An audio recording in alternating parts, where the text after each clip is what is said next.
Man is ever in search of strength. It is the strong man that wins. It's the man with power that scales the heights.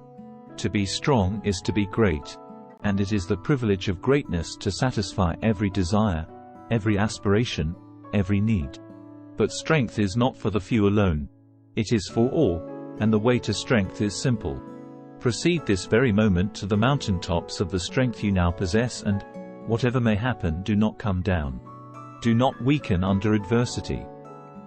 Resolve to remain as strong, as determined and as highly enthused during the darkest night of adversity as you are during the sunniest day of prosperity.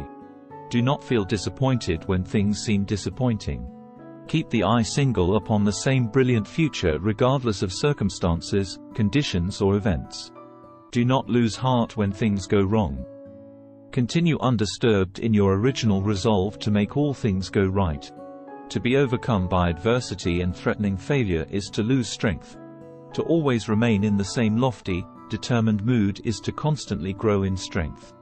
The man who never weakens when things are against him will grow stronger and stronger until all things will delight to be for him. He will finally have all the strength he may desire or need. Be always strong and you will always be stronger. Whenever you think or whenever you feel, whenever you speak, whenever you act, or whatever may be taking place in your life. Your supreme idea should be that you are above it all, superior to it all, and have control of it all. You simply must take this higher ground in all action, thought and consciousness, before you can control yourself and direct for practical purposes the forces you possess.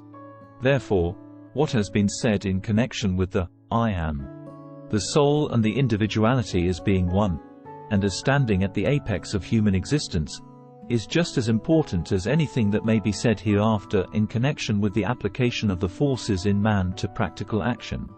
And though this phase of the subject may appear to be somewhat abstract, we shall find no difficulty in understanding it more fully as we apply the ideas of old. In fact, when we learn to realize that we, by nature, occupy a position that is above mind and body, this part of the subject will be found more interesting than anything else, and its application more profitable. We can define individuality more fully by stating that it is the invisible man and that everything in man that is invisible belongs to his individuality. It is the individuality that initiates, that controls or directs. Therefore, to control and use a force in your own system, you must understand and develop individuality. Your individuality must be made distinct, determined and positive. You must constantly know what you are and what you want, and you must constantly be determined to secure what you want. It is individuality that makes you different from all other organized entities, and it is a highly developed individuality that gives you the power to stand out distinct above the mass, and it is the degree of individuality that you possess that determines largely what position you are to occupy in the world. Whenever you see a man or woman who is different, who seems to stand out distinct, and who has something vital about them that no one else seems to possess, you have someone whose individuality is highly developed, and you also have someone who is going to make their mark in the world. Take two people of equal power, ability and efficiency, but with this difference. In the one, individuality is highly developed, while in the other it is not. You know at once which one of these two is going to reach the highest places in the world of achievement. And the reason is that the one who possesses individuality lives above mind and body, thereby being able to control and direct the forces and powers of mind and body. The man or woman, however, whose individuality is weak, lives more or less down in mind and body, and instead of controlling mind and body, is constantly being influenced by everything from the outside that may enter their consciousness.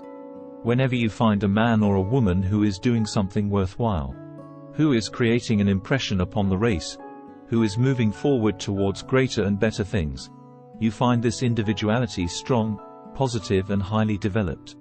It is therefore absolutely necessary that you give your best attention to the development of a strong, positive individuality if you wish to succeed in the world and make the best use of the forces in your possession. A negative or weak individuality drifts with the stream of environment, and usually receives only what others choose to give, but a firm, strong, positive, well-developed individuality actually controls the ship of their life and destiny, and sooner or later will gain possession of what they originally secure. A positive individuality has the power to take hold of things and turn them to good account. This is one reason why such an individuality always succeeds. Thank you for joining us on this transformative journey. Subscribe, like, and share your experiences in the comments below.